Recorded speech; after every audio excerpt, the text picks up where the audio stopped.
when he walked into, Sorry. say what? Okay, I just started a recording. I hope that's all right. Oh, okay. Okay. Got it. All right. I met the young man when he walked into our store one time. Um, he had a handful of broadside that he printed for Ron Johnson. That one there, which the title has dropped off me for the moment. Blocks to be arranged in a pyramid. Right, which is an in memoriam aids. Correct. And which is contains poetry that's a little bit more in tune with like the shrubberies and stuff. Short, like 4-line stanzas. Or is it 4-line or 3-line stanzas? They're 4 lines. Yeah, Yes. so and very beautiful. Well, that was our introduction to Peter, and he's been back several times to read his poetry and to talk about various things. Today, he'll be talking about Ron Johnson and some things that might go along with our reading of the Book of the Green Man. I hope that he will tell us something of. I mean, there's an essay where he really eloquently lays out his apprenticeship to Johnson that I've read, but I hope he'll lay it out in short fashion for us, and then go on to what interests him today. So at any rate, I suppose. Oh, there's Mike Michaels. How about that? Mhm. All right. So I doubt very much we'll be getting around to doing much reading today, except for I think you're going to share some things on the screen. Well, maybe we could read some of that out loud. Absolutely. All right. All right. Yeah, I think that would be great. Yeah. So without further ado, I think we should give it to Peter and have at it. Hello, everyone. Very nice to see you all, and thanks to Carl for inviting me, and to Mike and Woodland Pattern for hosting this. It's great. I love what you're doing, and I wish my schedule allowed me to participate with the entirety of this reading of Book of the Green Man, but I'm thrilled to be able to talk to you about whatever today. So I'll begin where Carl suggested I begin, which is tell the story of my friendship with Johnson, and put that in context a little bit as far as my relationship to the work. You know, I was a fan of the work before we became friends. So that has certainly, that endures. That's the way I relate to his memory, even, is through my feeling for the work. This will be no surprise to hear, I'm guessing, but maybe of interest to Tinker based on conversation we had a few days ago. But the thing that attracted me initially to Johnson and his work was, in fact, the edition of Arc the Foundations that North Point Press published in 1980, which is, it has endorsements on the back by Guy Davenport, Hugh Kenner, and Buckminster Fuller. That's a pretty impressive panel of endorsers. But this is when North Point, with their paperbacks, they had French flaps. So there was effectively like a little dust jacket on the paperback, and on the inside front cover, there was an endorsement by Robert Duncan. And Duncan he rarely provided endorsements. It just wasn't something that that he did, and it was arresting enough. And this was, I was going to say it in the past tense, but I'll put it in the present. I am in my Duncan phase. I never left it. I certainly was when I first encountered Arc the Foundations, and that was enough. I was like, all right, I have to read this book. And once I did, I felt an urgent connection to it, which inspired me not long after first encountering the book, which would have been around 1990 or so, in that vicinity, maybe shortly after that.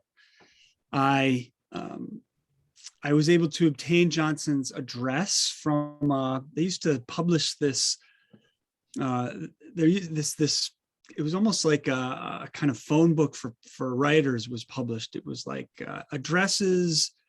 I don't even remember the title of it. Something like Poets and Writers, I think, that did it. Whoever did it, it was like it was a pretty substantial thing, Right. and you could go through and find people's addresses, and his was in there. And the phone numbers too. It was a phone number too. I was way too shy to do that, to call him up, but I did write him a letter. And about a week later, I heard from him, and his response was, it was as much an answer to my letter as an invitation to keep writing to him. And that constituted the beginning of what Carl described, I think, using a word I myself have used in this context, my apprenticeship with Johnson. And that apprenticeship lasted from 1992, when I first made contact with him, until his death in 1998. So it was about 6 years or so. And during that time, I visited him personally. I think we had four visits, at least, maybe 5.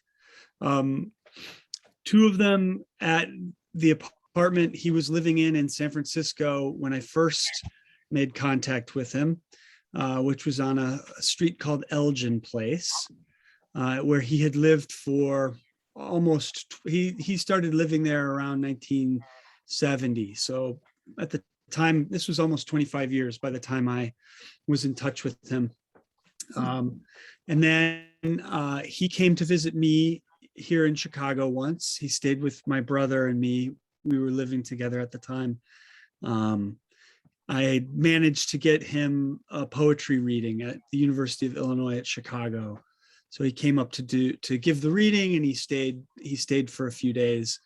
And then I went down to visit him in Topeka when he had moved back to Topeka he ran out of money, moved back to live with his father at that point.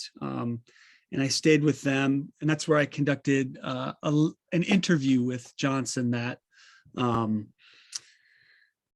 are 2 versions of it that exist. One was published in Chicago Review around that time, probably 1995 or so. I mean, it's up on the shelf here. And then the longer version of the interview was published in the anthology that Carl alluded to. Excuse my standing up to grab the book. It's the advantage of doing Zoom in your study. The Life and Work volume from the National Poetry Foundation. And this volume includes the memoir that I wrote about my apprenticeship with him, and it has the longer text of the interview that I did with him, where we covered pretty much the range of his work.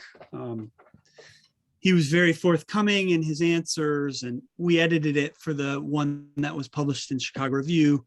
The longer version it's a little bit more rangy, and probably for that reason better, but we didn't have space limitations at the time. So in the midst of that period of knowing him, we wrote letters constantly, probably I would say at a rate of once a month or so. He always responded more slowly than I did. I was very eager. So I would get a letter and it would only be a few days before I would respond to him.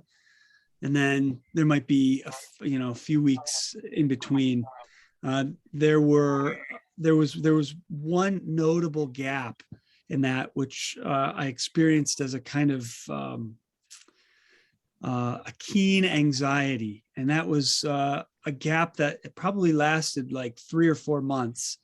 And I had no contact with him. I had no other way to be in contact with him during this period.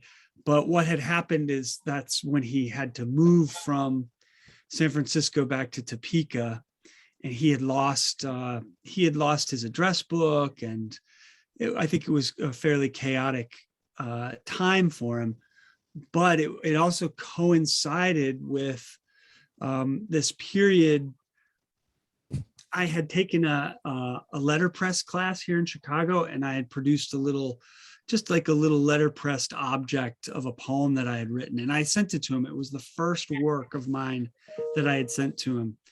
And needless to say, I thought, oh my God, I sent him a poem, and he's like, no, thank you. I think we're done. But instead, you'll see I've got workshop buddies. They like to show up and occasionally make noise here.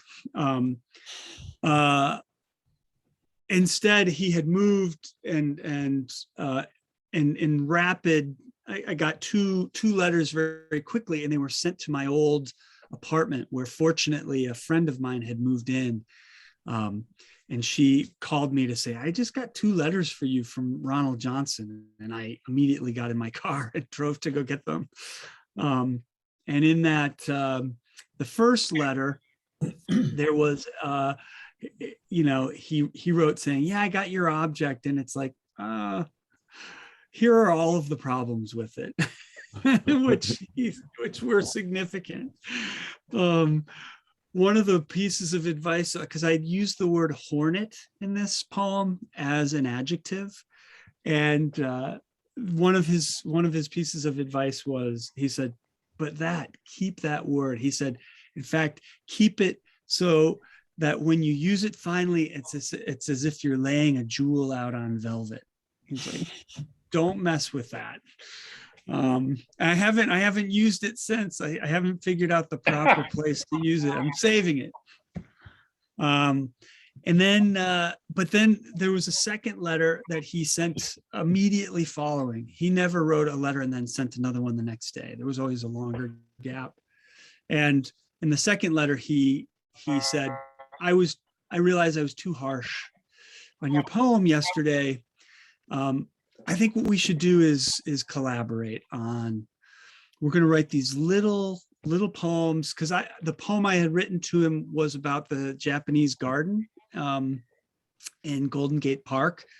And I was interested in the idea of the minuscule, that you're sort of containing an entire representation of the universe scale wise in this small space. So I was trying to kind of play with that. And I suppose I was also testing my toes in the waters of a kind of imagism, or even objectivist poetry.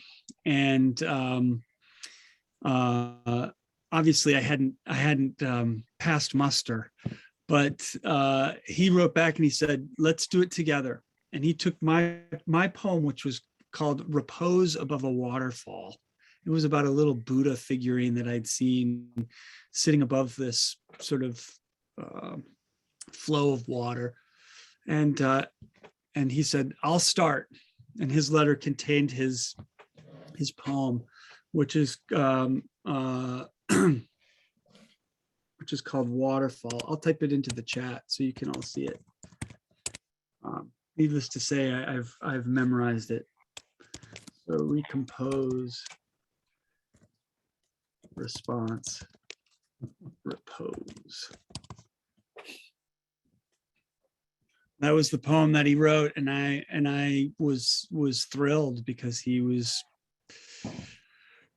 this was my favorite, my favorite living poet, and he was engaging me in an exchange. He wanted me to write back and forth to him, and I learned, we exchanged poems over the course of the next several months, and I feel like I learned everything from that exchange. And I had to especially learn compression, which was something that I didn't particularly know how to do. And every time I'd send him a poem, he would say, "Oh, this is pretty good," or, you can't do that because Jonathan Williams did that, 35 years ago. Like, you can't do that. And then when he liked a poem, which happened about halfway through, it was thrilling. It was thrilling. He was like, "Don't change a thing. This is perfect." He was really happy when that happened. And of course I was thrilled. One of the ones that he liked especially was a poem which is called Pond. And it just had 2 words. You can tell I was basically just trying to imitate John. I mean, not even imitate. I was just copying him. It's like the kind of thing he would do. So the poem was called Pond, and Cloud Abode. And it was like perfect. So that was my tutelage in poetry. And then I started to put together my first book not long after this, which would be in the kind of later 90s. And I was living for the year 1997, 1998 in Vienna, Austria. And while I was there, I was working on my dissertation. My wife was there doing research. She's an art historian. And that's where I was assembling the manuscript of all of these poems, which were very much the poems that I wrote with to scrutinized by Ronald Johnson. That was when he wrote to me to tell me that he's really sick, that he was dying, and that he wanted me to be his literary executor. And that was in January or early February. It was early February 1998. We were kind of we were underfunded graduate students at the time, my wife and I did not have a means to return to the United States to go visit him at that point. So in my as my proxies, I sent my brother Michael, my younger brother, and then 2 friends, the poets Devin Johnston and Joel Felix. And they drove from Chicago to Topeka. This was at the very end. This is probably late February, early March, because Ron he was very anxious for me to take possession of his papers. He was a little concerned.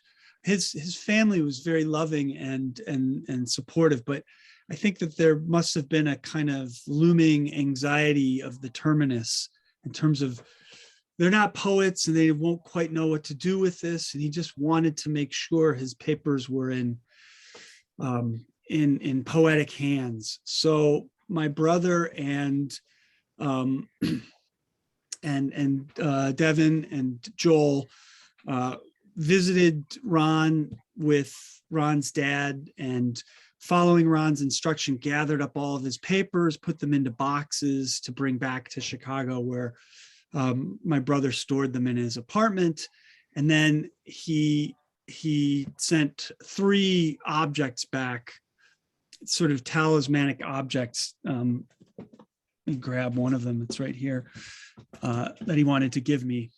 So one of them is this thing that he calls the Cornerstone. It's a stone that he found with Williams in England on a beach at Dorset. It's a beautiful 3-sided stone.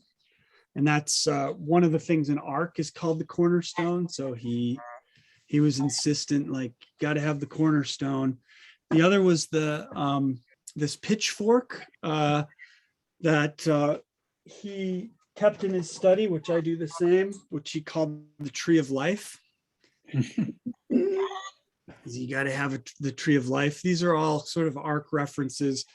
And the third thing is he wanted me to have his copy of his Webster's Unabridged Dictionary, which is on my desk as well. And that's the dictionary that I generally use to look things up. There was a long period, I've had it much longer than I knew Ron.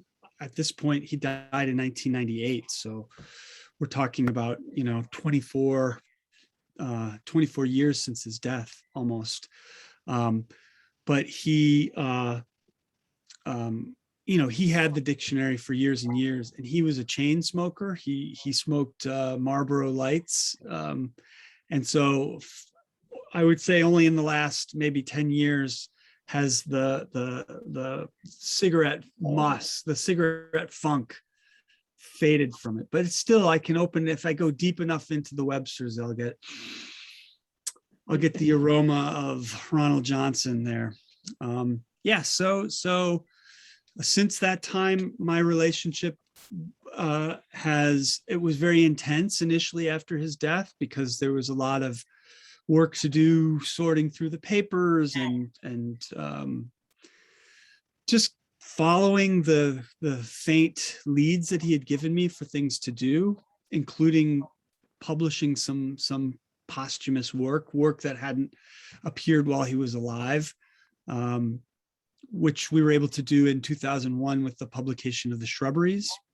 That was one of the first publications by Flood Editions, which Devin Johnston and my brother Michael, that's the press that they run.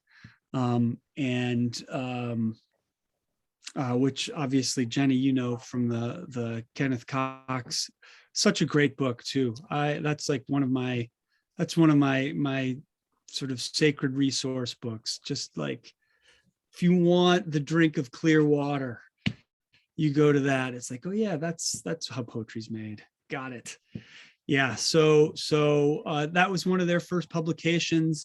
The book is out of print presently, but good news, 2022 is going to see a new volume, which is called The Collected Later Poems.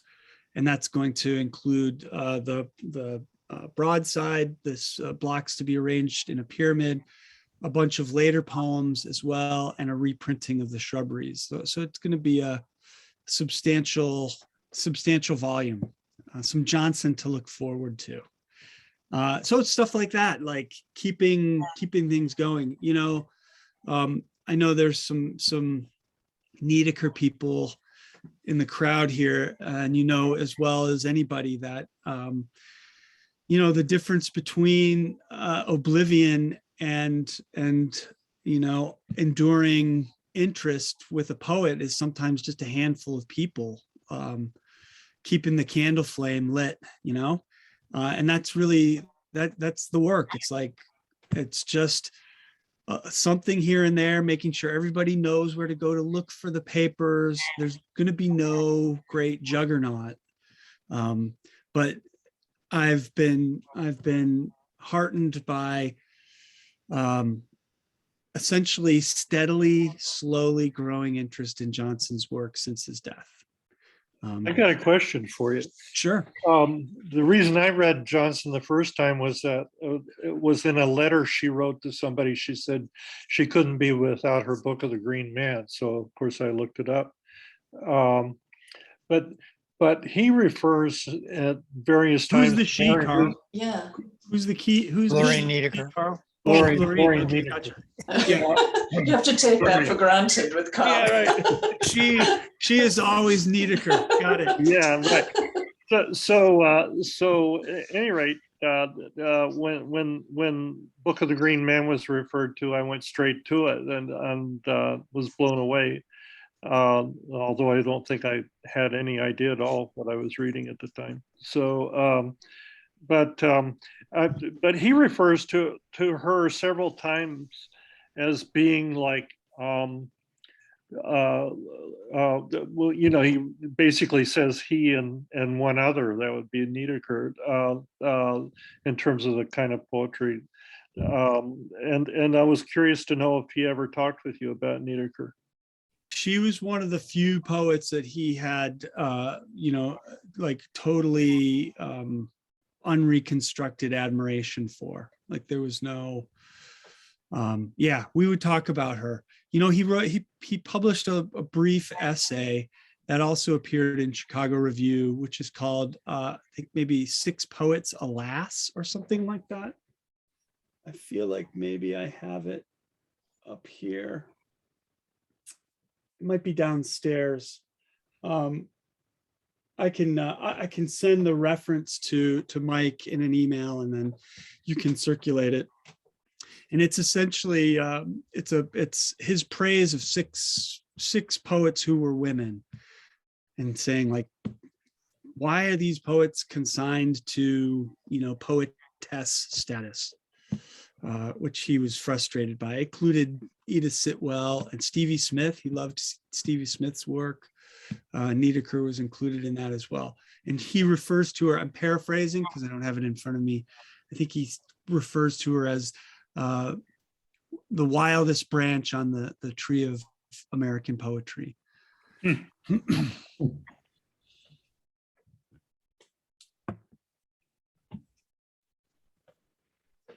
mean, one of the things that you encounter when you dive into Johnson's work, you know, he wasn't a sort of capacious reader of poetry. Of course, he read a great deal of it, but he wasn't like a sort of encyclopedic reader of poetry, even less so than, certainly much less so than Jonathan Williams was. But that cadre of poets, poets and writers, Davenport, Jonathan Williams, Thomas Meyer, Johnson, they just had really good taste. You know, they all had really good taste. They could tell something was worth paying attention to and reading in a way that, you know, I feel like that's been a big part of my education too. You know, it was through Jonathan Williams I started reading Mina Loy, and that's like, I don't know if there's, I mean, she's one of the great modernists, like as great as they come, you know. I can't conceive of modern poetry without Mina Loy, but you know, it was another sort of rescue operation. In any case, yeah, that's so I think he felt really close to Niederker's work. Her work, I'll say. I won't name her. In case that's an issue. Do you know, Carl, that Harold Bloom, he loved Book of the Green Man? Really? Yeah, he wrote a fan letter to Johnson. I'll read it to you. Dear Mr. Johnson, I found your poem, The Book of the Green Man, in a bookstore today and purchased it, and have now read it a number of times. I hadn't heard of it and was delighted. I was delighted it found me. I don't know that I've ever written a fan letter before this, but it is a long time since I've read a new major poem as beautiful and moving as this. I thank you for much pleasure and insight, and think you have renewed vision. Sincerely, Harold Bloom. Wow, who would have thought? I know. Well, Bloom had good taste too when he allowed it. So the letter was sent on August 8th, 1968. Huh. So, well, so do you want to launch into your? Sure. Yeah, I in thinking about talking to you all today, I thought maybe what would be interesting, and Carl was the one who suggested this to me when we initially talked about this, just thinking about the ways in which Green Man enables, sets up, allows for, and then perhaps is different from what comes after. In particular, in particular arc. So what I wanted to do was orient you in relation to my own reading of the poem, really through the notion of, or the idea of vision. You know, I think Johnson was, I think he was a visionary in the classic sense of how we imagine vision and the visionary. And in this sense, I think it might be useful. So I'm going to share my screen with you all, because I have some items to show you, and I'll go to the screen. I'll share screen stuff, and then I'll make sure that I toggle back out into this this grid view, so that, you know, if anybody has questions or anything like that, because when you go into screen sharing, you don't necessarily always see everybody, but don't hesitate to interrupt me with questions or comments. I just want to hear your own sort of responses to these things. So I think as a way of characterizing what I'm calling vision, which is a loaded word, and it's a word that Johnson himself used to think about what he was doing. He saw himself as a poet in a visionary tradition or lineage. And I think that our understanding of vision and the visionary in the Abrahamic, the world of the Abrahamic religions is very, very usefully characterized by what can be found in the book of Revelation. And Johnson, as, you know, having grown up as a Presbyterian in the Western plains of Kansas, he was well schooled in the New Testament. He was not a believer. He didn't profess any belief like that in his adulthood, but he readily acknowledged the debt that he owed to that material, in particular the kind of you know, he loved the hymns from the Book of Common Prayer, and he loved Revelation. So I just wanted to show you two passages from Revelation as a way of orienting ourselves to what happens in Green Man. Okay, so let me make sure that I'm on the right. There we are. Okay. So I'll make this bigger too, so it's easier to see. All right. An excellent resource. So I'm going to share my screen with everybody now. I don't know why it's, oh yes, let's see. Hold on just a second. I have to clean up my, it wants to go to something that's not there. I was teaching on Zoom yesterday, and I have a class on William Blake. And so there are all these little tidbits from the William Blake archive that are still kind of hidden there, which would be fun to look at and appropriate, but we'll go to Revelation instead. Let me see here. Yeah, there it is. Okay. So you should all be looking at the King James version of Revelation chapter 1. Yes? Thumbs up if that's the case. Yep. Yes. Okay, good. Thank you, Carl. So the Revelation is organized into three kind of large sections. The first is a series of letters that John is enjoined to send to the churches of Asia. There's 7 of them. And then it's immediately followed by the first proliferating vision, and then there's a point where that subsides and a second vision kicks in. So those are like the two big sections that go over the course of 20 or so chapters. I guess the total is 21. I think there's 21 chapters in it, in Revelation. No, 19, sorry. No, there's yeah, 22, my mistake. Okay. So initially he being John hears a voice, and the voice comes in the clouds. And this is verse 7, you see, behold, he cometh with clouds, and every eye shall see him. And they also which pierced him, and all kindreds of the earth shall wail because of him. Even so, amen. I am Alpha and Omega, the beginning and ending, saith the Lord, which is, and which was, and which is to come, the Almighty. And then here, John is speaking in directly to Christ, who is speaking to him as the Alpha and the Omega. And after they exchange, the voice from the cloud says to him, I am Alpha and Omega, the first and the last. And here I've highlighted what thou seest, write in a book. What thou seest, write in a book. And that to me is the visionary imperative.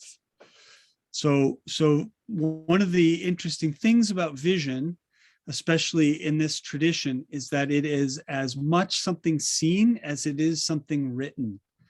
And that we encounter vision as often through language, in a book, as we do in some sort of visionary experience or exchange. And so this is when he says, I need you to write all these letters to the churches in Asia. What thou seest, write in a book. And that imperative is repeated again in Revelation. So I think it's really at the core. Okay, so I just want to skip over all these letters to the churches, which are of interest, but not for us today, because once you get to the first proliferating vision, which starts in Revelation chapter 4, you notice another sensorial parallel that's created along. So there's reading and there's writing, and then we also get, after this I looked, and behold, a door was opened in heaven, and the first voice which I heard was as it were of a trumpet talking with me, which said, come up hither, and I will show thee things which must be hereafter. And immediately I was in the spirit, and behold, a throne was set in heaven, and one sat on the throne, and so on. Okay, and then there's this crystal vision. We get the sea of glass like unto crystal here in verse 6. We get the vision of the throne. There's lightning, there's thundering, and there are voices. And so this is the other component of Revelation. Revelation includes often as much hearing as there is seeing. And that is something else that Johnson seems to have, in my reading of things, really taken to heart. So he, as often when he has a visionary experience, and his poetry is filled with them as it happens, as often it's something that he has heard and something that he's seen. And those two things, the idea of being told things, being instructed, as well as actually observing things, seeing things, I think that really characterizes his sense of vision. And in that respect, I think it's possible to, okay, now I'm going to stop sharing. I think it's possible to think about the collage techniques that he brings to Green Man, and to see that as another facet of vision for him. It's this kind of mosaic, the mosaic quality of the vision. When Denise Levertov accepted the Book of the Green Man to be published by Norton, this is possibly something you've already discussed. Forgive redundancy if that's the case. She was concerned that people wouldn't get it, and so she suggested the notes, which Johnson was initially hesitant to include, but she persuaded him.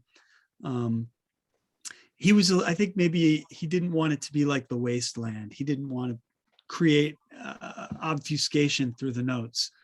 But he also felt like, shouldn't it just be kind of fun like people should be able to sort of look things up but she thought it was a little too much. And she, in fact, in one of her letters to him said, I actually wish there were more of you in here and less quotation. So she was a little editorially uneasy about that. Although obviously she let that go and allowed the book to be published. Yeah, Tinker. I have an observation and a question, just stepping back a little bit from the collage aspect. When you showed us the passages from the book of Revelation, what came to mind was this: the vision that's being spoken of in things like the book of Revelation is vision that occurs in the mind's eye. Mhm. It doesn't occur as something that you actually see with your physical eye. It's in your mind's eye. And so in order to convey it, you have to speak about it. There is no physical manifestation of that picture. And so there seems to be a distinction between vision as imaginative vision and vision as literally seeing things. But the Book of the Green Man has as much observation of literal things, including dissecting birds and stuff like that. Mhm. And there's a certain amount of the actual discussion about the functioning, the physiological functioning and the psychological functioning of actual vision as opposed to imaginative vision. So I'm just wondering if what comes to your mind when you think about this distinction, or I idea agree of both with of you these in the completely. book. Yeah. Yeah, I agree with you completely. And I would add that I think one of the things Johnson does, and in this he really seems a great heir of William Blake, is that he understands that those two things are capable of simultaneity. That is, you can see with the mind's eye, and also, in the physical world, which is, I think, Johnson himself would never use this word. I'm applying it to him, and it's got a loaded sort of Christian meaning to it generally. But I think that his vision is transfiguring, which is to say, the scene of the transfiguration in the four Gospels when Jesus goes up onto, traditionally it's Mount Tabor, with Peter, John, and James. And he's transfigured before them. He's shocked with, flooded with this kind of this bright white light, and they're able to see Jesus simultaneously as the person that they've been with, but also as this eternal manifestation of God. I think what you really see that coming into play in Ark, when one of the early prose sections is actually about how the eye functions, physically how the eye functions and creates vision. And I don't think it concludes with, but I think towards the end of that, I have Ark right in right in front of me. Excuse me.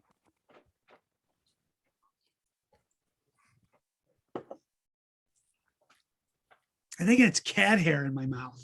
There you go. If you're wondering, Absolutely. that's when he says, where is it? Where he says at night, yes, here it is. But we have always known the eye to be unsleeping, and that all men are lidless visionaries through the night. I think that's, the sort of dreaming is a form of seeing too. But I think that's a great point, Tinker. I totally agree. And you're right. I think maybe one way this feeds directly into the orientation to the poem that I wanted to share with you, is that I think that Johnson's use of collage and then visual observation trains him for capital V vision. He uses that as a way of allowing himself to see those things. But there is a mystery involved here too, which has to do with the way the Book of Revelation starts with a voice. Yeah. And the Book of the Green Man starts with birdsong. Yes, correct. Exactly, which is another, it's like a summoning almost. Another form of summoning. In fact, one of the things, we'll get to this, one of the things I wanted to share with you, some of you may have heard, is the audio recording for Arc 38, which is his recording of all of the bird song into a kind of, it's like a little mini symphony. So that also persisted. Yeah. Peter, one of the things I wanted to ask you, I'm super interested in this comment that you quote of Denise Levertub's, that she wanted more of Johnson and in the poem and less of the quotation. I completely get the kind of visionary response to this extraordinary landscape that he's hiking through. But I'm interested in that same response that is generated by text. Mm.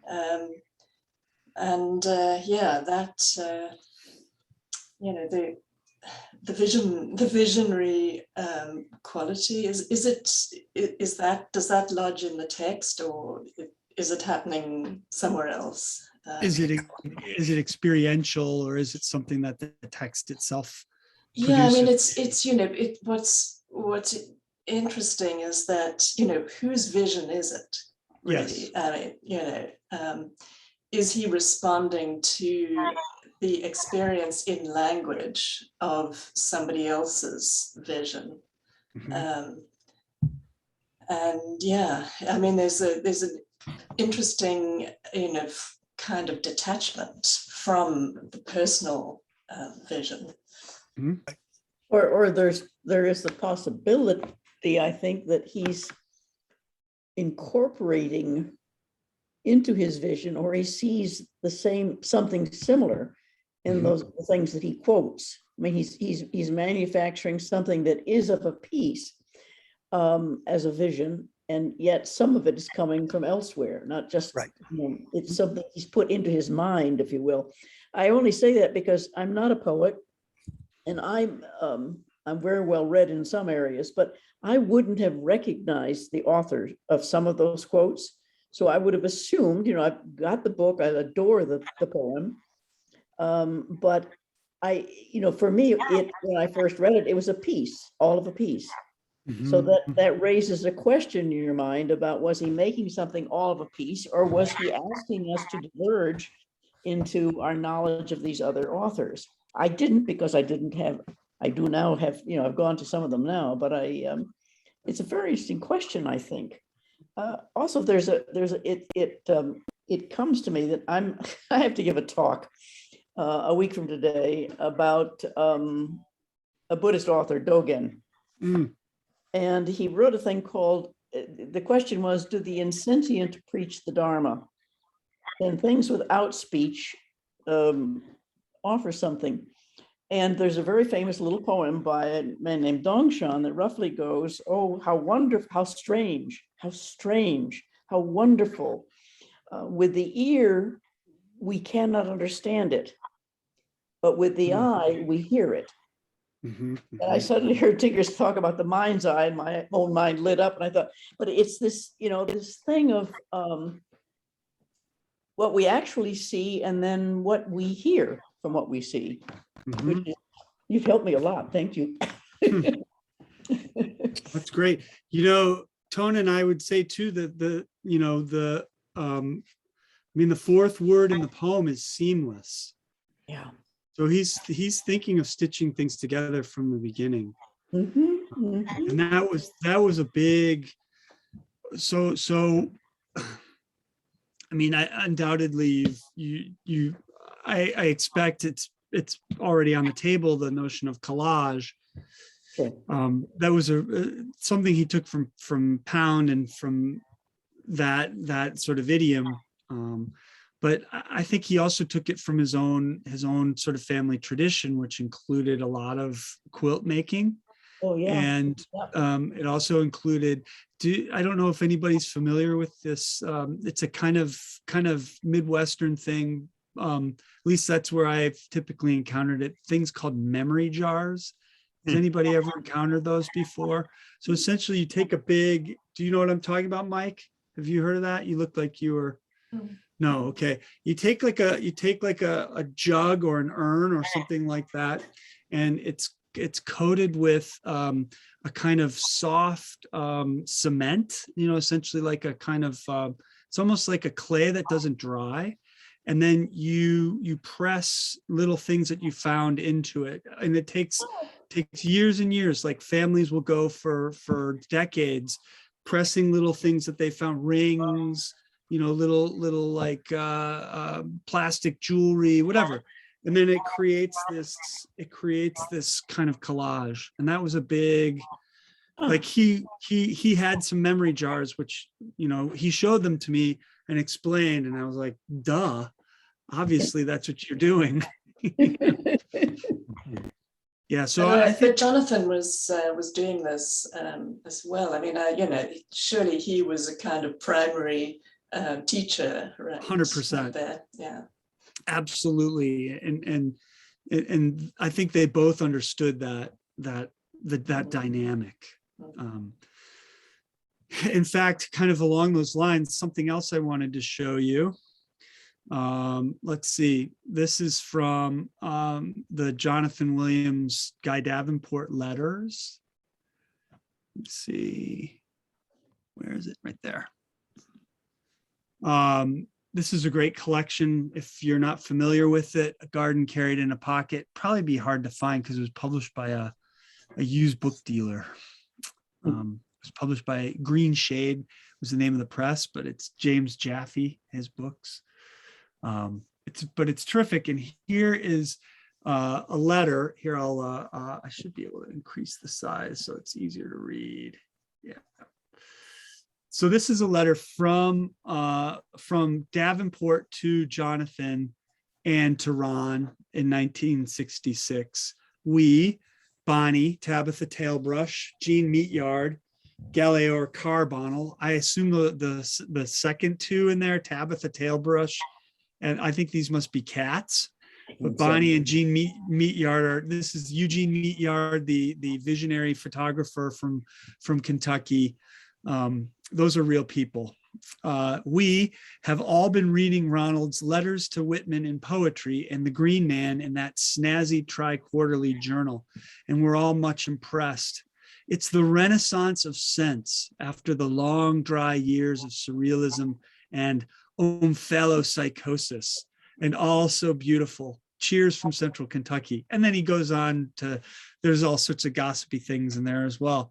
But this renaissance of sense, to go back to your point, Jenny, I think that Jonathan was definitely like, he's more early Renaissance.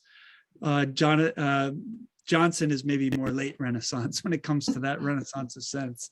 So I agree with you completely. And it's something that Davenport obviously recognized right away with the book and obviously approved of. Boy, would I have loved to be there reading that poem with Eugene Meatyard. I mean, Ralph Eugene Meatyard is his full name. Like that would have been special.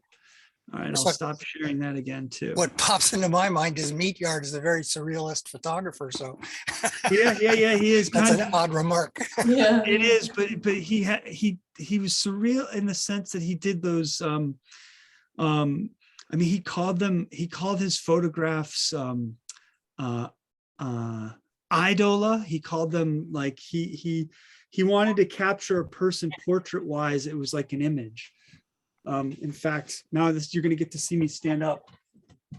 I have all of my Johnsoniana in my study. So this is Meatyard's portrait of Johnson. And he just wanted to capture Johnson's essence, but this was reproduced on this is Eyes and Objects, which is something that Jargon published in the 70s. And this one is much more, that's another meat yard. And so it's sort of like moving from a more sort of standard portrait to something that's more spirit, I guess. Thank you. Yeah. So yeah, you're definitely. So so let's look at with the notion of vision comprising seeing, hearing, and writing. Let's look at some moments in Green Man.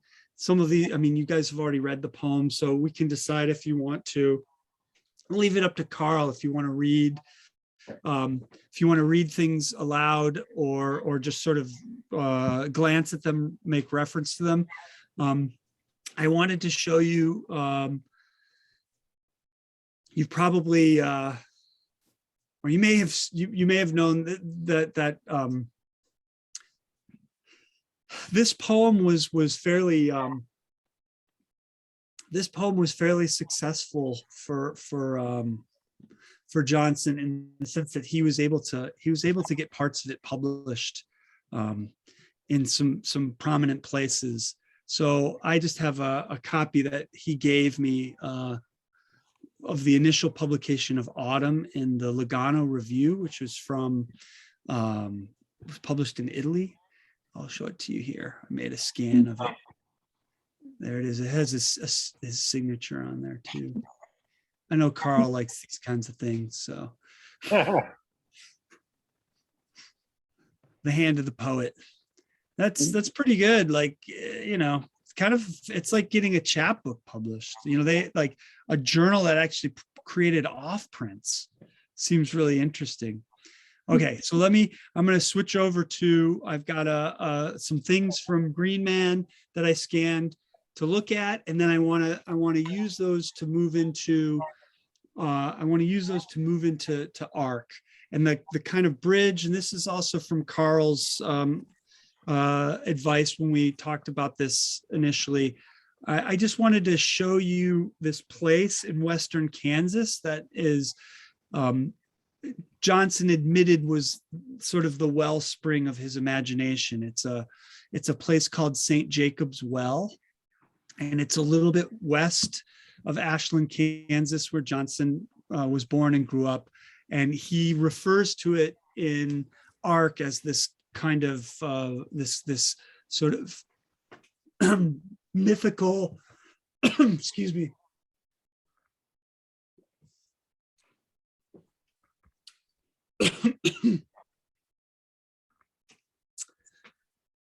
a mythical and original place for him. So let's go to the Book of the Green Man here. So let me make sure that I'm on the right page there. Boy, when that cat hair gets in there, there's nothing you can do. All right. I'm going to share my screen again with you. And you should be looking now at Book of the Green Man, and I'll make that a little bigger too, so that we can see it more easily. Okay. So I wanted to begin. We can refer to this. This is the dissection Tinker was mentioning before, first opening a cuckoo, and it kind of.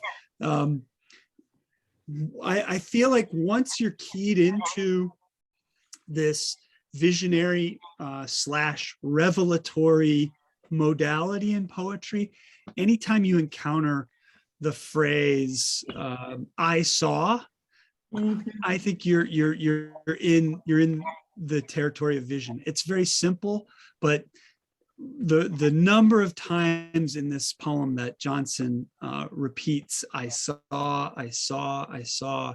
And so even here, as he's doing this dissection of this cuckoo, we get this vision, which concludes, and I'm just mentioning this as a point of reference because we're going to carry this through into ARC as well. yeast of the clouds. I mean, that's a terrific phrase. But in Revelation, the voice emerges from the clouds.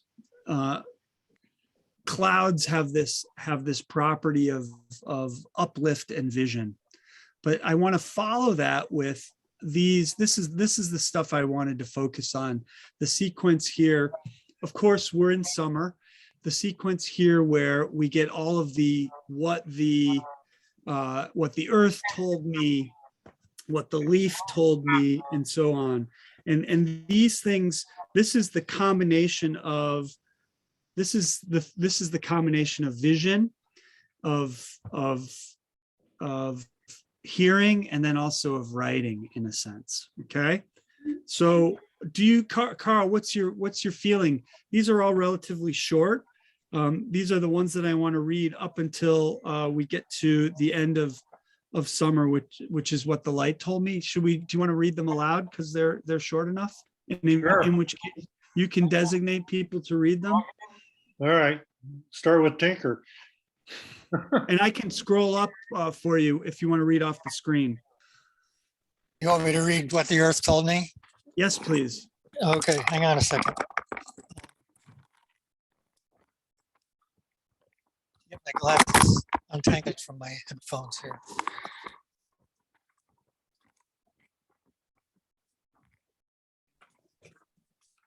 What the earth told me.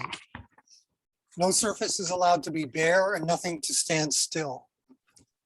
A man could forever study a pebble and at last see dilations and expansions of the hills. To pull the most slender stalk is to jostle the stars.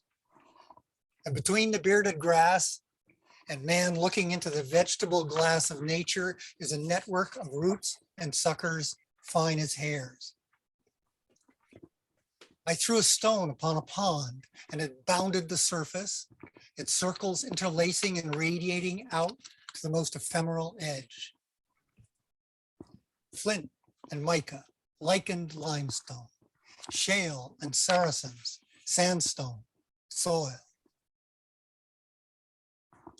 I saw the wind moving on a meadow and the meadows moving under wind, lifting, settling, and accumulating. Flint and mica, lichened limestone, shale and saracens, sandstone, soil. Excellent. And so the summer section is the one where vision is connected to scientific observation. And so that's a curious, like that's a move that Johnson makes with such confidence and kind of ease, where I think it would really trouble a lot of other people. That is to say, observing things minutely and writing down what you see is a form of vision. You know, mostly people would say, well, that's actually research or whatever. One thing to note here, you can see that in the typesetting, the left and the right margins are flush here. What this means, whenever you see this in proportional typesetting in Johnson's poetry, it means that these each of these lines has the same exact number of characters if they were typed on a typewriter.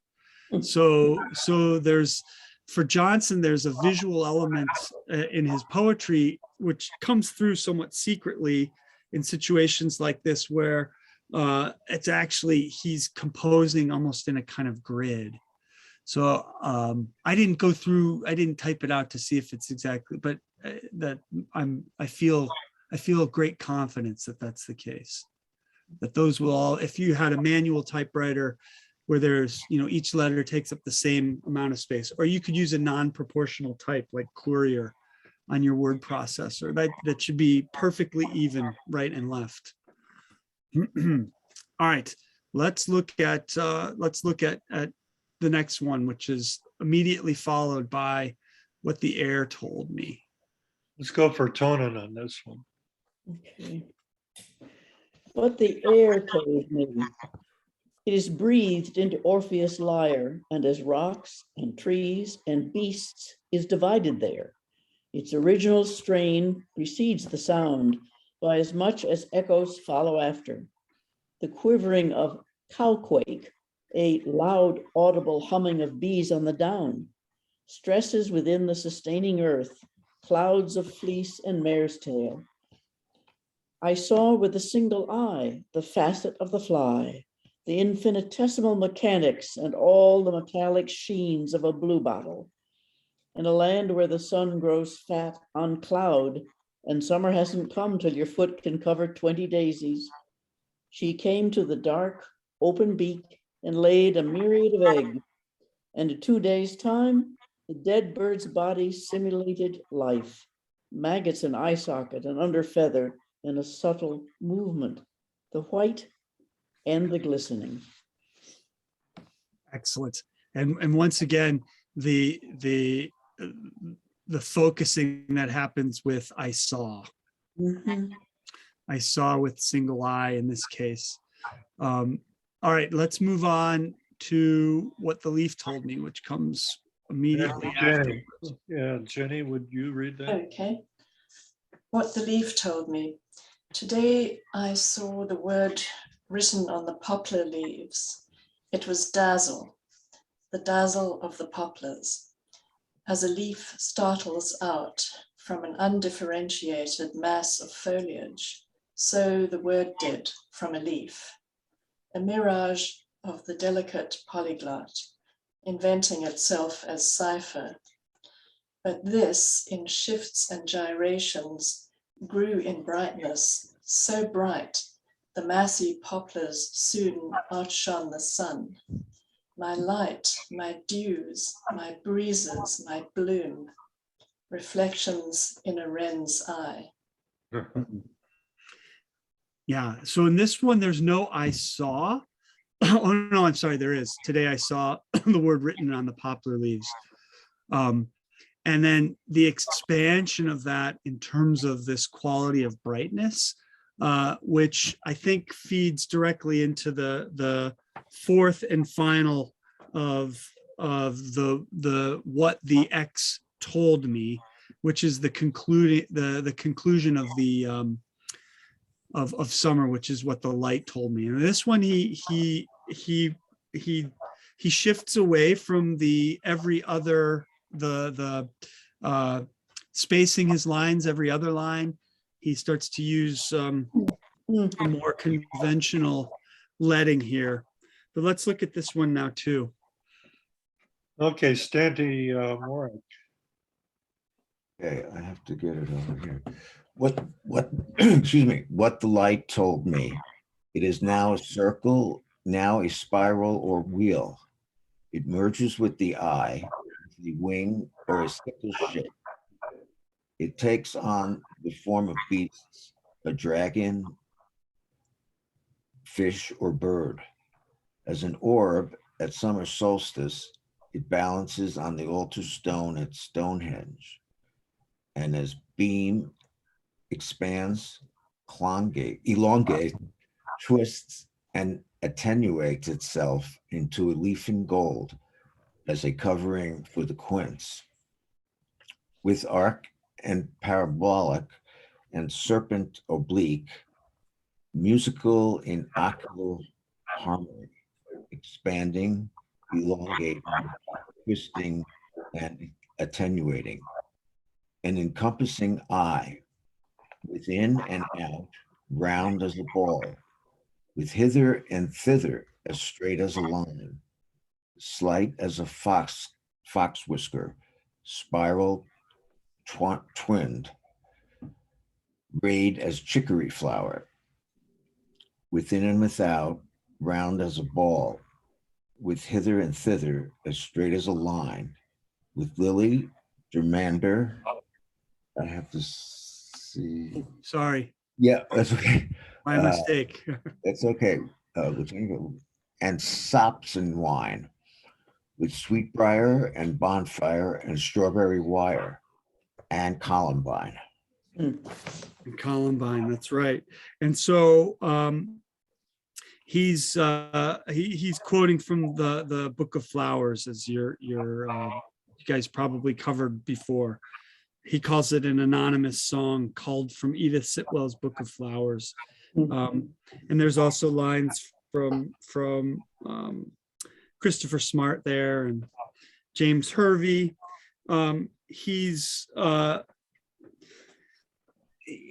His sense of light is there's a synesthesia because the light is telling him something, it's speaking to him, and it's speaking to him through these quotations. So the quotations themselves start to take on visionary properties, or they become, they start to kind of glow, let's say, in the light of the collage that he's making out of these things.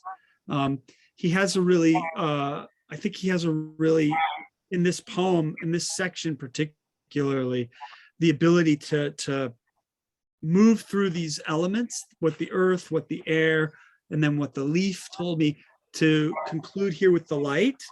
And in a sense, you see that the things that he builds up through the first 3 seasons of the poem, they intensify when he gets to autumn, which is going to conclude the poem, where there have been moments of euphoria and ecstasy prior to this in Green Man, but I feel like he really cranks it up in the autumn section. That's the one where you know, there's particularly the whole sort of conclusion, section 6 of autumn. He really is I feel like he really seems to me he's really accepting his vocation as a visionary through that section of the poem. I think he's testing it through the other 3 seasons. You know, we didn't look at this, but the whole thing that happens in the spring section, that's, you know, that's from when Johnson and Jonathan Williams were hiking in the Wye Valley, and that, you know, there's one journal from this period that survives, and you can see he almost adapts directly from his journals into that section of the poem. So he's really at that point just using straight observation to construct the poem. He's reshaping it, obviously, but there's a way in which he's moving into this, he's moving into an intonation that something like Christopher Smart in the Jubilate Agno gives permission for Johnson to use. And we're going to see that we're going to see him putting that into kind of even fuller effect in arc. But before we do that, I thought we could look at a few passages from the from Autumn, including this opening section. This was my first encounter with the word chryselephantine, which I wonder if I could just interrupt you for a sec. I want to just, before we leave the summer. Yeah, you know, hearing people read these sections and reading them myself, or the one page myself, what I just hear all the time is this kind of substrate of references to other poets. I mean, I hear Whitman all the time, this sort of, you know, not direct quotes, but sort of Whitman-like, you know, reflections on the minutiae of the pebble, or, you know, the leaf of grass or whatever. And, you know, there's with the cuckoo, there's Emily Dickinson, and, you know, split the lark and you'll find the music. You know, you have that similar thing happening there. And what else was I mean, it just sort of kept occurring to me. And then, of course, with the poplar leaves, there's Gerard Manley Hopkins and the Binsey poplars and all of that, you know.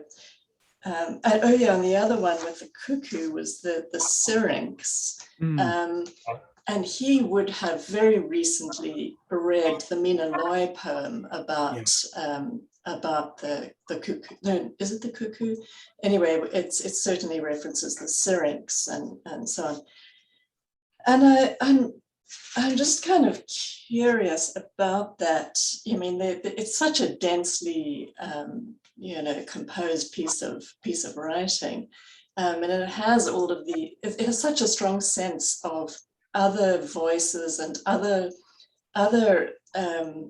observers and other visionaries having been there before him, and I sort of I wonder about that kind of solo ownership of this vision, right? That yes, we are getting Johnson's vision here, but it seems to me to be a kind of shared vision and a kind of shared experience.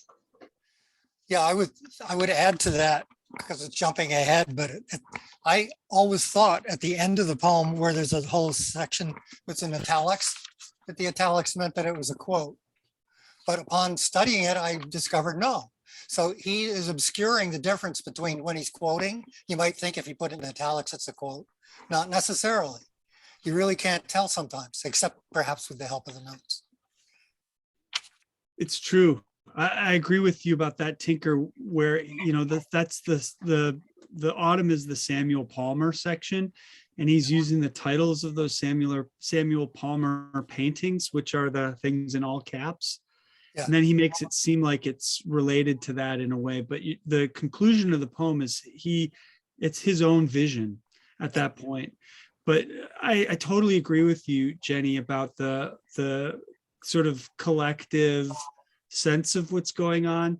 I think that I would say that there are sort of two levels to that, at least. One is the literary level that you so aptly described, which is he's clearly listening to and echoing and reflecting these forebears, and this was sort of connects to the second level, which is they must have just been part of the conversation that he was having with Jonathan Williams and all the other poets that he was encountering.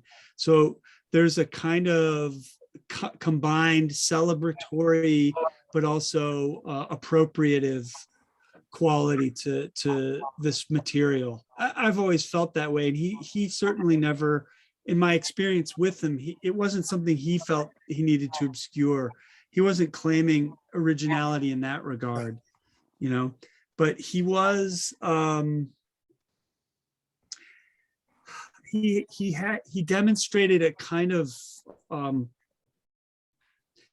he just seemed really confident about the things that he used and how he used them, and it didn't necessarily bother him that I used that because it was available to me, right?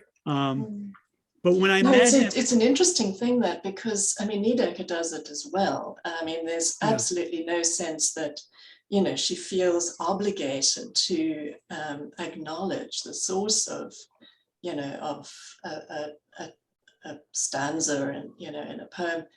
There's no I guess it's the whole concept of appropriation is one that's sort of very present with us these days, but it certainly wasn't, even kind of copyright stuff, wasn't looming for them at all in the 60s.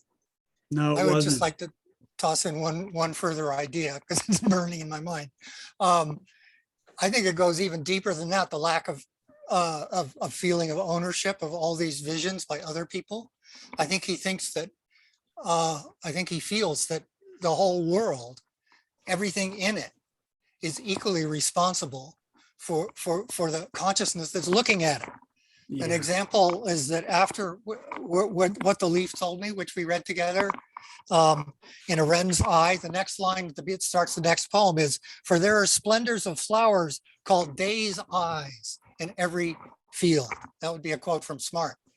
But the day's eyes, the daisies, are looking at the world. Yeah. So the vision is the vision is totally spread out and multifarious, and it's not just him, and it's not just the people he quotes. It's the whole world and everything in it that's looking at it. Mhm. Yep. Yeah, I really like that. I really like that. And I would underscore that in terms of this.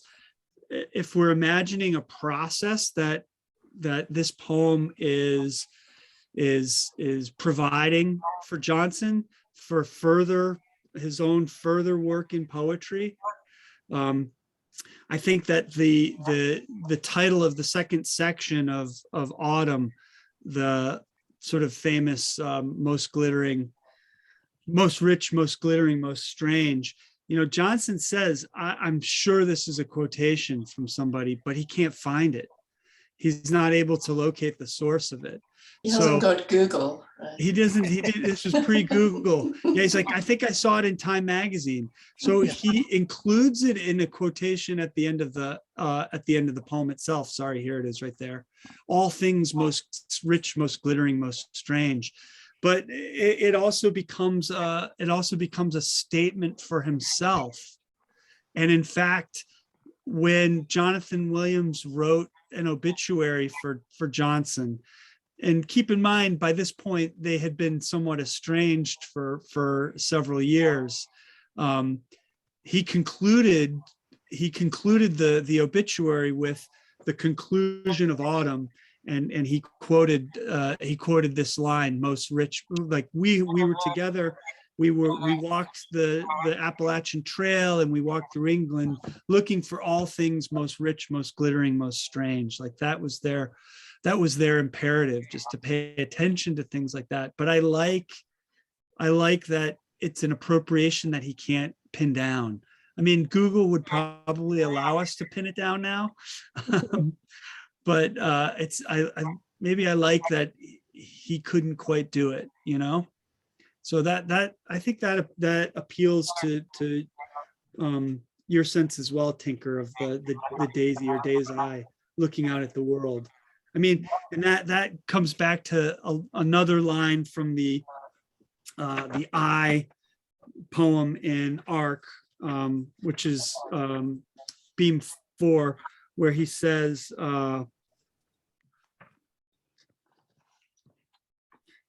this is the conclusion of that, where Johnson writes, "After a long time of light, there began to be eyes, and light began looking with itself." I think it's a sort of a paraphrase of something Goethe said, but that's the gist of it. That's it right there. Yeah. So let's advance from most rich, most glittering, most strange, just to that concluding passage, the one that you already alluded to, Tinker. It's the one that begins here: "I walked up to the cloud." So this is just the very concluding page or two and a half pages, not quite 2.5 pages of Green Man. Do you want to pick someone to read it, Carl? Or maybe you should read it, Carl. Okay, here, hold on. Okay.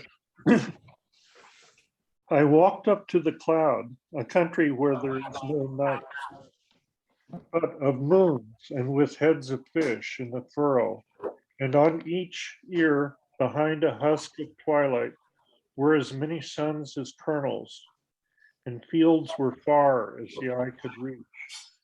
Then dipping their silver oars, the eyes shed characters of fire in the grain. Its sheaves as if mackerel shone on the waves of air. I walked up to the cloud, and the white night opened like flowers, dog violet and asphodel, celandine, red clover. I walked up to the cloud, and peal after peal rang out of earth, first stones underfoot in a sound like muffled sheep bells. Then the roots of the trees clanged, rooks, blackbirds, cuckoos awoke in the tubers. Earthworm and mole and turtle all danced to the thunder, the peal and thunder. A bellow and clamor came out of the hills. In diapason and dissonance and musical order. rooks, blackbirds, cuckoos, earthworm and mole and turtle.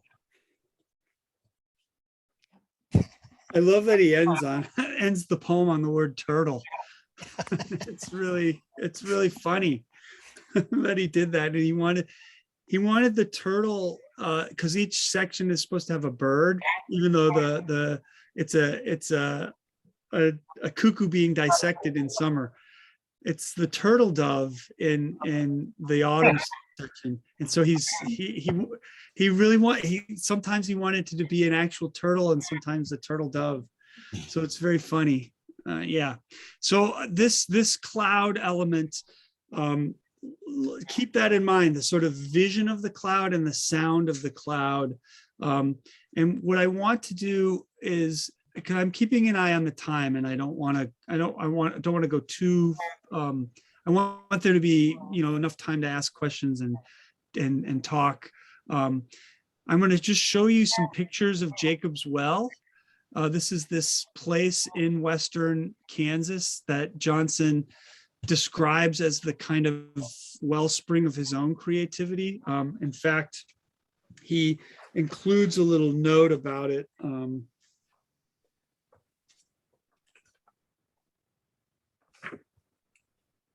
Let's see. He imagines that the poem should be erected by St. Jacob's Well. That was the description that he put in here. Yeah. Inside these covers is a model for a monument to be dedicated bison, bison, bison. Imagine it so carved at its base. Located, if place could be put, on those shelving prairies between Ashland and Dodge City, Kansas, as a span between big and little basins, centering over St. Jacob's Well. This near legendary bottomless pool can be looked up in National Geographic, but as I knew it in my childhood, it was a real magic place. Tales were told of as exciting as those from the Brothers Grimm. So there's this, there's a way in which his travels on the Appalachian Trail and then his travels through England gave him this ability to start looking at where he came from in this visionary way. He was already collaging. So if you go through a line of poetry, A Row of Trees, I know how much Carl likes that book as well. It's a lot of collage. There's like beautiful collage poems about Kansas in there, and Kansas wildflowers and Osage orange and things like that. But he was able to return to that in his imagination, I think, through a kind of the permission of, I'll use the Hart Crane phrase because I feel like it's apt here, the visionary company that he had invoked through Green Man. And so here I went, this was a decade ago. I went to St. Jacob's Well. My kids were really young at the time. One of these pictures shows both of them looking very young. Let me, I'm gonna share my screen with you all again. So you can see these pictures. Yeah, it's in a PowerPoint. So I'm gonna, let me see here. I want to play from current slide just so you can see. So that's what they're there at the sign under St. Jacob's Well, and it's off to the side here. And then let me see, I have to move everybody so that I can, there, I can switch now. So that's what the well itself looks like. It's probably about 40 feet across, and I'm standing up probably about 40 feet above it there. The perspective is not very easily registered in that photograph, but like this tree here is 40 feet tall. Let's say I'm sort of stroking it with the cursor here. So this is the well itself. And then it's unusual because in the surrounding land, as you can see, there's nothing. It's just, this is just grassland. This is short grass prairie. Okay. So there are trees here. I think that's part of what makes it interesting. And it was, there were dozens of birds there. You can't see them in these photographs, but this is what it looks like surrounding there. So you can see there's no trees. This is the shelving plains of western Kansas. Okay. All right. So in line with I walked up to a cloud. What I want to do is look at just a few poems from Arc to see how these themes are carried on into Arc, which is to say that there's a continuity in the sense that Johnson discovered in Green Man that his let's say his form was the book length poem. You know, he showed himself how to write that with Green Man, and with Arc, he essentially tripled the length. It was like, okay, I can do this, but I can do it in 3 sections, and it might take me a long time to do, but I can do it. I think that's another thing too, is he began to slow down his pace after Green Man, because I think it took him about 2 or 3 years to write Green Man, and he was also writing other poems at the time. The ones that I sent Carl to go look, we talked earlier this morning. I sent him down the wormhole of the conclusion of the Valley of the Many-Colored Grasses. But with Arc, once he started that, his pace was fairly slow. I mean, Arc is about 300 pages long, and it took him 25 years to write, to put it in perspective. So he was, you know, it was like 10 to 15 pages a year, which is not, it's not a lot. He did a lot of revision, compression, and so forth. So let me share with you, it's back in the preview here, pages from Arc. Okay. All righty. I'm sharing my screen, and you're gonna see Arc here. Okay. We're gonna start here with Beam 2. Now, you guys haven't read this before, but I think it would be great if people still feel like reading aloud. And I'll make it bigger so it's much easier to see. And I can also let me do this too while I'm thinking about it. I'm going to let me see. No, I used to be able to let's see. I thought I could add something into the chat. Like I could add a PDF into the chat. I can't see how to do that right now, but I'll do it in a sec. I have all this stuff. I have these files if you're curious. So Carl, do you want to pick somebody to read this one for us? Yeah, why don't we have Mike read it? Mike Wynn. Okay. Beam 2, cloud to ground.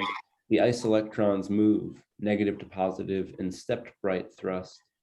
Each 50-yard step occurs in less than 1/1,000,000th of a second.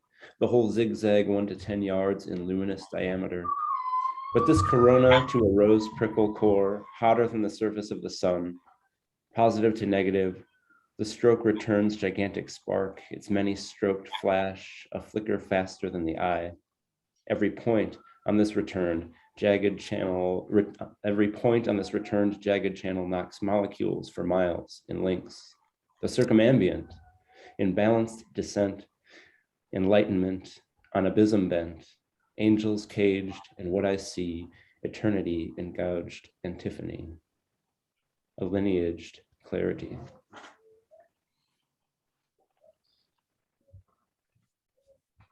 Mid-age brought to my knee, 1935 to 70, the altitude unglued, a god on a cloud, aloud. Exactitude, the flood. All right, excellent. And in this one, you can see, so he shifts into this kind of almost nursery rhyme like quality, although with words like circumambient in it. He's describing lightning in the beginning. So this is back in the this is like the summer section of Green Man. But then he shifts into this kind of rhymed, sing-songy, poetical passage, which includes this unusual vocabulary. Circumambient, not a word you often find. Abysm, similarly. Externity, which is also intriguing. Antiphony, maybe we hear that. Lineaged clarity, but this little biographical moment seems really significant. He's 35 years old when he's admitting to starting this poem. So it's the sort of, it's like the Dantescan admission, mid-age, brought to my knee, 1935 to 70. In 1970 is when he started to write Ark. And then we get this description of thunder. He hasn't mentioned thunder explicitly at this point. We only get the electric stroke of the lightning, but this is the sound of the thunderstorm, which he's witnessing out on presumably the plains of Western Kansas. It's one of my favorite descriptions of what it sounds like when the thunder starts to rumble. You know, a god in a cloud aloud. It's so straightforward, you know, and the off rhymes from altitude and unglued to God, to cloud, to aloud, to flood. It's just, it's tremendous. I love it. I love it. And that feels to me really consistent with, it feels really consistent to I walked up to a cloud. But here, the agency of vision is someone who's been brought to his knees because he's got to write this poem. And here we have I see, rather than I saw, I see. It's in the present tense. Angels caged in what I see. And then let's compare that. Beam 3 is great, but I just want to alert you to Beam 17, the Book of Orpheus, which is for Robert Duncan. This is a really magical part of the poem. I think, though, in the interest of time, there's a kind of visionary element here, and thunder appears. In the interest of time, we'll move ahead to Beam 30, but take note of it and maybe investigate it if you're curious. You want to look at it. And like I said, I'll email this stuff to Mike, and he can email it to you all so that you have the PDFs and you don't need to go hunting for the books, especially if you don't yet have a copy of Ark, although you should. This is one of my favorite parts of Ark, which is his handprint. Beam 18. I love that. Okay, so Beam 30, this one's a little longer, but there are I feel like it's incredibly rewarding. But let's, instead of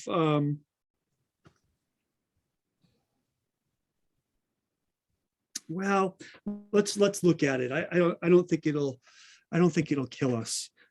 It's written in 6-line stanzas, and there are I think there are a total of maybe there's 12 of them, and then there's some prose at the end of it. The poem goes on for 5 pages, so I don't know if you want to break it up, and I'm also happy to read too, Carl, if you want. Well, why don't we read in the following order? Okay. Peter, then Tinker Green, then Tonin, then Stanley Morick, then Jenny, then Mike Michaels, then Mike Went, and then me, I guess. Sorry, I have to leave. Oh, I'm very sorry to have to leave. Great, thanks so much, Peter, for all of this. You're most welcome. Truly appreciated hearing your insights. Okay, well, thanks to all of you. Bye. Bye. Take care. So the Peter, then Tonin, then Stanley Morick, then Mike Michaels, then Mike Went, then Peter Brzezinski, sorry, and then me. What about Tinker? Oh, Tinker, where'd he go? He's there. Oh, there he is. All right, so Peter, then Tinker, then Tonin, then Okay. Stan York, then Mike Michaels, then Mike Wint, then Peter Brzezinski, then me. And we're Great. reading how much? And We're gonna read the whole thing. It breaks into stanzas, so just read. Yeah, one. read a stanza.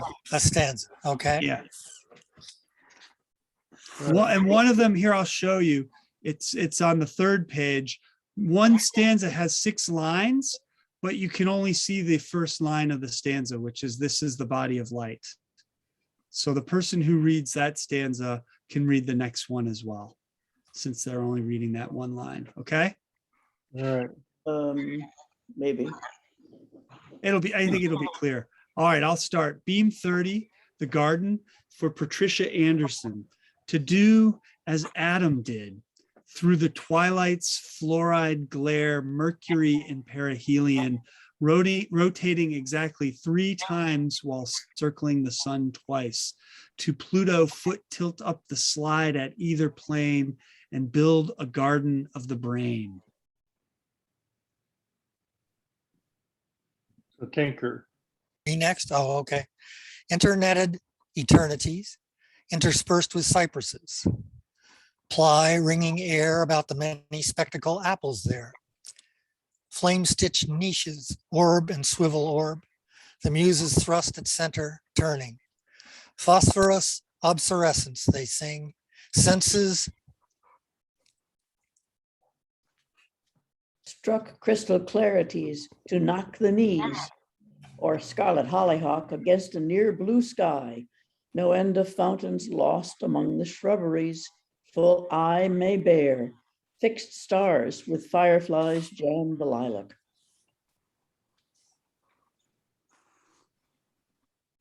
The Lord is a delicate hammerer, gold hive upon gray matter. He taps synapse, carrying to, carrying away.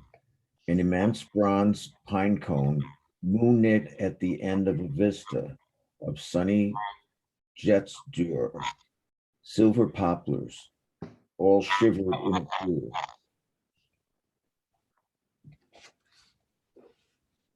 Mike, you're muted.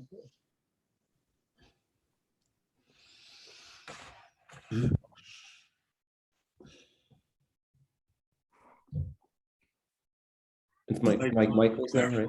Found the corner there. I gotta find where I started here. Literally, a flowing form take hand with form, that which fasteneth us. Pillar to pillar, the great dance arts itself through all that, or was, or will be, 3/4 time. This will be a globe at the head of one stream. And a resonant gnomon before it will stretch regions of signaling, gnat-like resiliencies in the atmosphere of where we are, or were, or will be, when the mingled frame of mind of man is celebration. Peter, you're muted. Yeah. Gates which separate the wings of tiered islets open in caverns of atoms passing from one into another zenith of periodic movement, vast helicoidal shift. A vaulting of arteries. Oh, no, he let Peter finish. That's his stanza to finish. Oh, That's you, Peter B. You can read these last 2 lines if you're still there. A vaulting of arteries. Yeah, you're Sorry guys, I've got a customer. Okay, you finish it, Carl. Carl, you get to read the next, and then read the body of light and the stanza following, okay? all right. All right. This is the body of light, vertically on a chromatic spread chord, Elysian. Somebody can say the French for me. J'avais bâti dans un rêve un palais, un château ou des grottes. Along the lines of sight, dear garden. I think it's back to me now, isn't it? This Yeah. is the way the world begins, the word begins. Through here, where grow the galax and aster together, I have planted shadow illuminating the field of glittering opposites. Ange, arc-en-ciel. Glaçon de neige. I have attempted a temple as if hierarchies of music beating against time gone adagio. That is the secret pool we return to, and not to stone, but to the world behind its human mirror. This is the way the word begins, the world begins, wrestling the old ineffable to Bosch's amazing white giraffe, or Saint Rousseau, intent a symmetry of whisker, love itself as a kind of mirage, nesting it all together around a center. No one can see this end of at the well of the bottomless. I have placed parallels of bright guardians along with the trill of the nightingales and the call of the European quail, as in the pastoral. Signed, the gardener. And then the PS one, I think it's Michael's to read the PS. Yeah. I have refracted it with prisms and reflected with it bodies which in daylight were of other colors. I have intercepted it with the colored film of air interceding two compressed plates of glass transmitted through colored mediums and through mediums irradiated and of other sorts of rays, and diversely terminated it, and yet could never produce any new color out of it. But most surprising and wonderful composition was that of whiteness. So that quotation, Arc doesn't come with notes, but that quotation comes from Isaac Newton as he's making his experiments with light. And then the poem itself, if we go back up here, there are several things to note. You'll have to kind of reflect on them yourself. Patricia Anderson was one of Johnson's patrons, and she had some kind of cancer for which she needed radiation treatment. And Johnson composed this poem as a kind of talisman for her in that regard.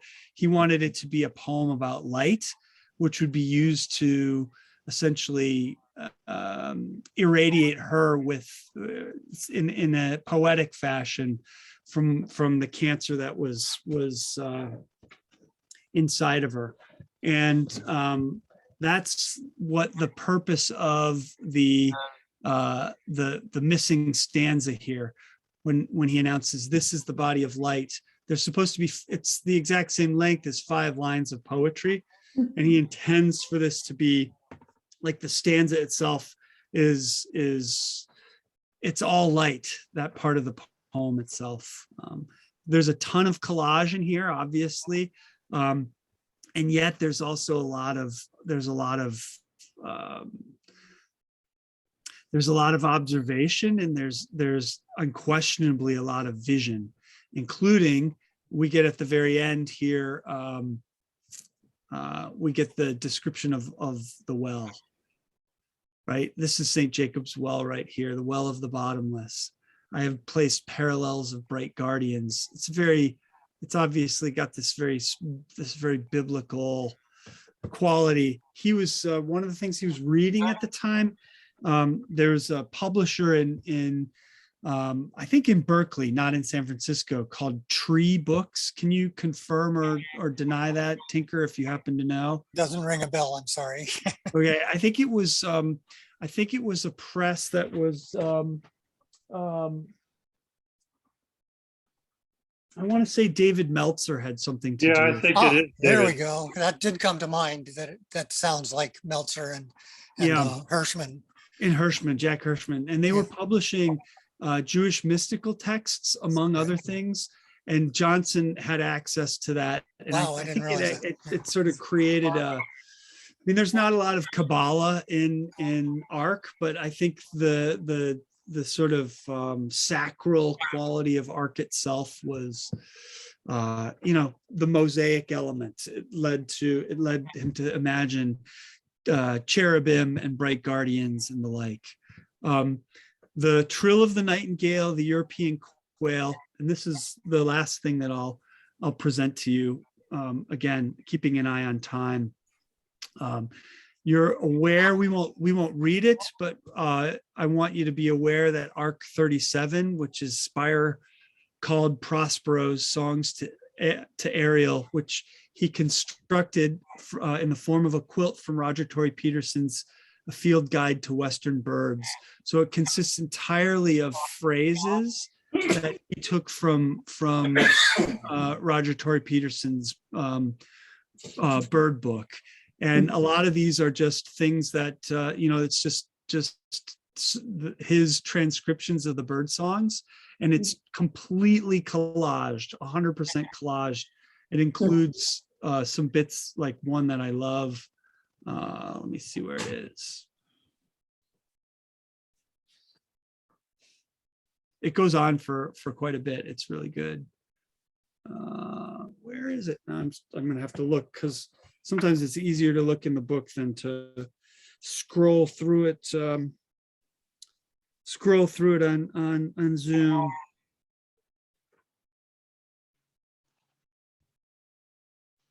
Where's the description?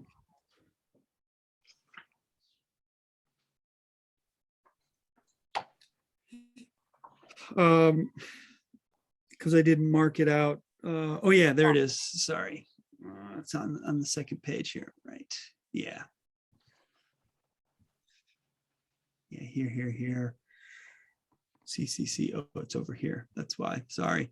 Right here. I always love that this makes its way in there, like a sparrow dipped in raspberry juice. That's Roger Tory Peterson's description of a purple finch. Like a sparrow dipped in raspberry juice. This is as good a description as exists. How'd they get into the raspberry juice? So what we'll finish with is the response to Arc 37, which is Arc 38, Ariel's songs to Prospero. He dedicates this to Dorothy Neal, another one of his patrons, who was also a bird watcher. She lived in Georgia. And so when Johnson and Jonathan Williams hiked the Appalachian Trail, they began, because they hiked north, they began at Dorothy Neal's place. So this was something that he composed with the sound technician, Roger Gans. And there are these, the sections are titled, there's Of Time and Its Tree, a bolero for one white-throated sparrow, The Origin of Language, homage to Harry Partch, The Emptying of Hell, Nocturne for Loon in full orchestra, Where the Fire Takes Me, a Sousa for Daylit Forest. And this, I'm going to just finish by, and there are two more elements to it. Sorry. I didn't copy them. I don't know why. There's a full fathom 5 synthesis for slowed meadowlark and chorus, and How Feels the Fine Mesh of Space, adagio for thrushes and woodpecker quartet. On my website, I have the sound file, which I'm gonna stop sharing this, and we're gonna go over to the website here, and you can listen to this to conclude things, okay? And it's got a description of those sections there. So let me do this. And I'm assuming you're going to be able to hear on your computers, okay? So this is that picture of that Ralph Eugene Meatyard took of Johnson. Here's Arc 38, bird song.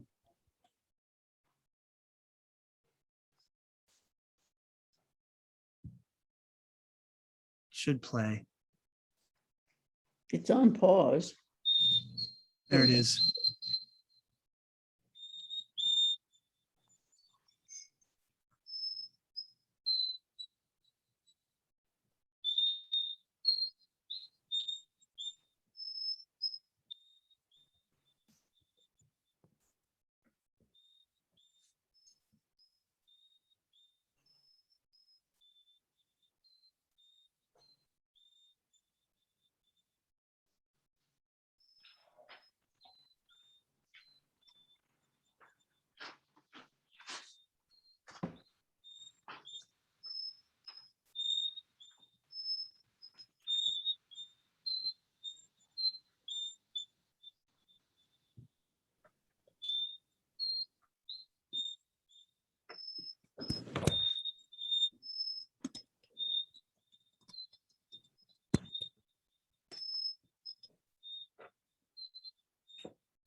Mm-mm. They can't hear very much. Yep, You're not able to hear it? not much. No, Well, there's the link that Yeah, I thanks. included the link. It's in the chat. It's on my personal website there. So, but if you click on that, you'll be able to play it for yourself. Okay. Great, thank you. And that's good because we're at 2:15. So There you go. Wow. I'm mindful of the time, the Zoom time. Yeah, yeah. Does anybody have any comments or? Thank you. That's good. Well, thank you very much. Yeah. My Yeah. pleasure. Yeah, we were joking way back when we first talked, Peter. You know, the objectivist idea of writing with things as they exist. Yeah. But I've thought a lot about that, what we talked about then. I don't know who said it, but here Johnson's writing with text as they exist. That those are being incorporated as his own language. But because that's the way it happens. Nobody says an original word as far as I can tell. Yeah.